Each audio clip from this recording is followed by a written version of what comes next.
Matthew 9, verse 1 through 38.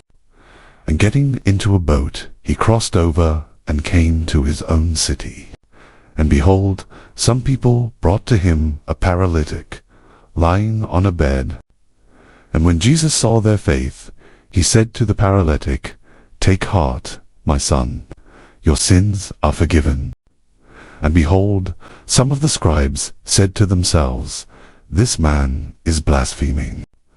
But Jesus, knowing their thoughts, said, Why do you think evil in your hearts? For which is easier, to say, Your sins are forgiven, or to say, Rise and walk? But that you may know that the Son of Man has authority on earth to forgive sins. He then said to the paralytic, Rise, pick up your bed and go home. And he rose and went home. When the crowd saw it, they were afraid, and they glorified God, who had given such authority to men. As Jesus passed on from there, he saw a man called Matthew sitting at the tax booth, and he said to him, Follow me. And he rose and followed him. And as Jesus reclined at table in the house, behold, many tax collectors and sinners came and were reclining with Jesus and his disciples. And when the Pharisees saw this, they said to his disciples, Why does your teacher eat with tax collectors and sinners? But when he heard it, he said, Those who are well have no need of a physician, but those who are sick. Go and learn what this means. I desire mercy and not sacrifice. For I came not to call the righteous, but sinners. Then the disciples of John came to him, saying, Why do we and the Pharisees fast, but your disciples do not fast? And Jesus said to them, Can the wedding guests mourn as long as the bridegroom is with them? The days will come when the bridegroom is taken away from them, and then they will fast. No one puts a piece of unshrunk cloth on an old garment, for the patch tears away from the garment, and a worse tear is made. Neither is new wine put into old wineskins. If it is, the skins burst, and the wine is spilled, and the skins are destroyed. But new wine is put into fresh wineskins, and so both are preserved. While he was saying these things to them, behold, a ruler came in and knelt before him, saying, My daughter has just died, but come and lay your hand on her, and she will live. And Jesus rose and followed him with his disciples.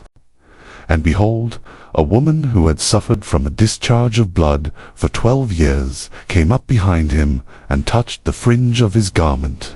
For she said to herself, If I only touch his garment, I will be made well. Jesus turned, and seeing her, he said, Take heart, daughter, your faith has made you well. And instantly the woman was made well. And when Jesus came to the ruler's house and saw the flute players and the crowd making a commotion, he said, Go away, for the girl is not dead, but sleeping. And they laughed at him. But when the crowd had been put outside, he went in and took her by the hand, and the girl arose. And the report of this went through all that district.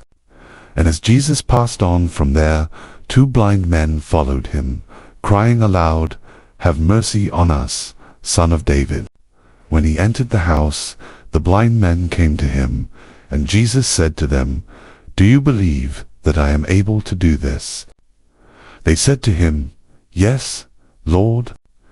Then he touched their eyes, saying, According to your faith be it done to you. And their eyes were opened. And Jesus sternly warned them, See that no one knows about it.